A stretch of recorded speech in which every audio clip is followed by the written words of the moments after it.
मित्रों नमस्कार, मैं GSL पांडे आज आपके लिए संस्कृत विषय लेकर आया हूं और उसमें अति लघु उत्तरीय प्रश्न आपके लिए प्रस्तुत हैं।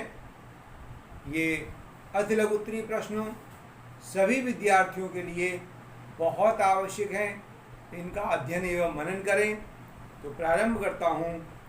प्रश्न 1, सल प्रत्याहार में कितने वर्ण आते हैं? पहला प्रश्न है सल प्रत्याहार। तो ध्यान दें, पाणिनि की अष्टाध्यायी में 42 प्रत्याहार बताए गए हैं और उन 42 प्रत्याहारों में एक प्रत्याहार है सल। उसमें कितने वर्ण हैं? तो ध्यान दीजिए, सल प्रत्याहार में ऊष्म वर्ण सम्मिलित हैं, 4 वर्ण हैं। तीनों प्रकार के सा और हा, इस प्रकार से 4 वर्ण टोटल होते हैं। तीनों सा है तालव्य सा, मूर्धन्य सा और दंती सा, और हा, इस प्रकार से 4 वर्ण सल प्रत्याहार में आते हैं। और अगला प्रश्न है 2, पवन। दूसरा शब्द है साधवे। इन दोनों का संधि विच्छेद कीजिए। तो पहला शब्द है पवन, इसका संधि विच्छेद होगा पो प्लस अनम, और साधवे शब्द का संधि विच्छेद होगा साधो साधो प्लस ए।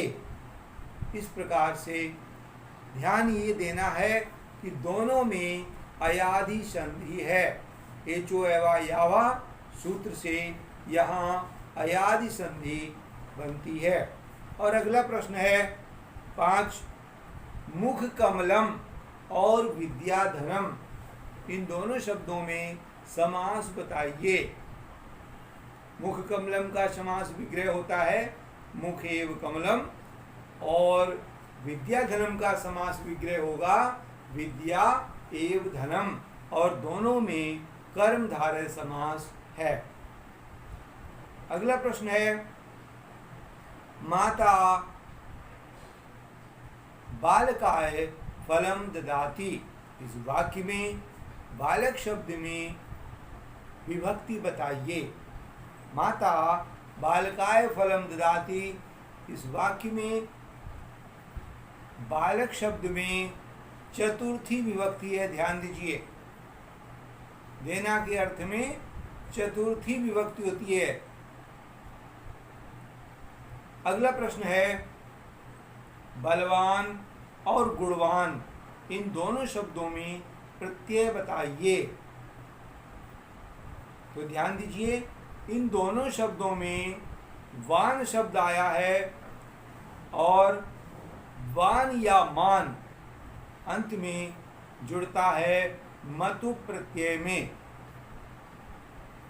ठीक, तो बल प्लस वान, इसी प्रकार गुण प्लस वान मतु प्रत्यय है।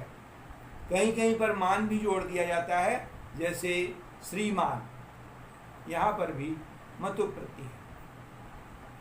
अगला प्रश्न है पुत्रेण ग्रामः गम्यते का वाच्य परिवर्तन कीजिए। पुत्रेण ग्रामः गम्यते, इसका वाच्य परिवर्तन है पुत्रः ग्रामं गच्छति। यह अभी कर्मवाच्य में है और कर्मवाच्य को कर्तवाच्य में बदला गया है, तो हो जाएगा पुत्रः ग्रामं गच्छति। और अगला प्रश्न है आपके पास अध और अंततः, इन दोनों शब्दों का अर्थ बताइए। तो अध का अर्थ होता है आज, और अंततः का अर्थ होता है आखिर का,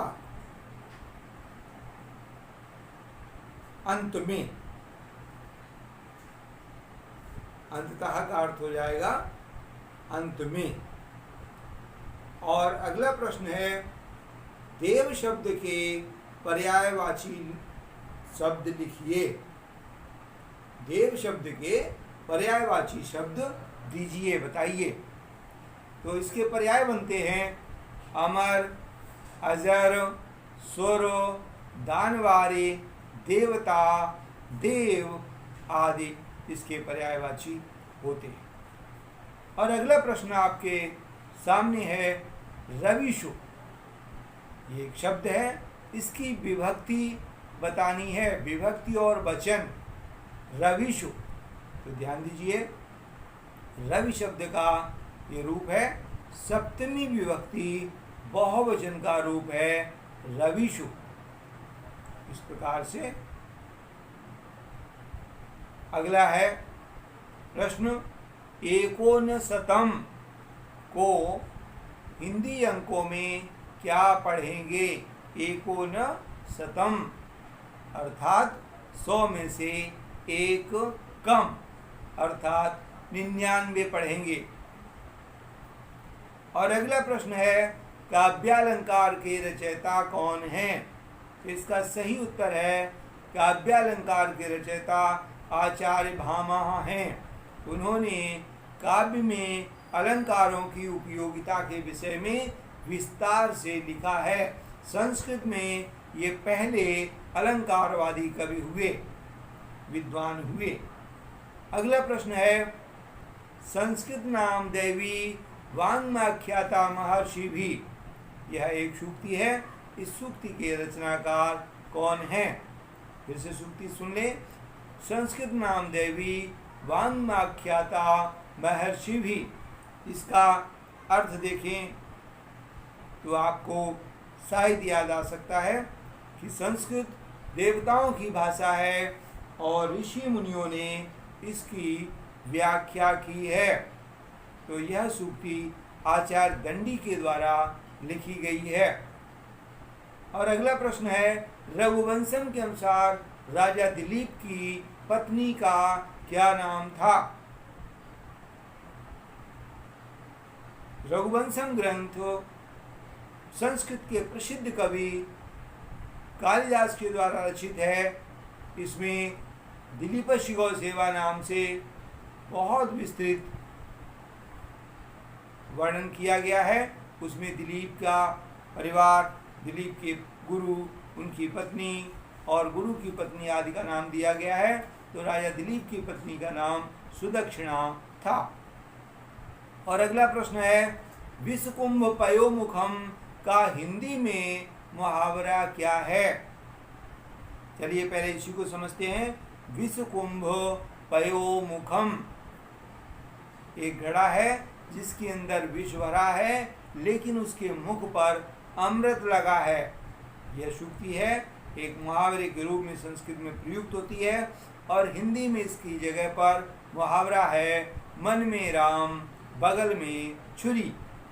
मन में राम बगल में छुरी।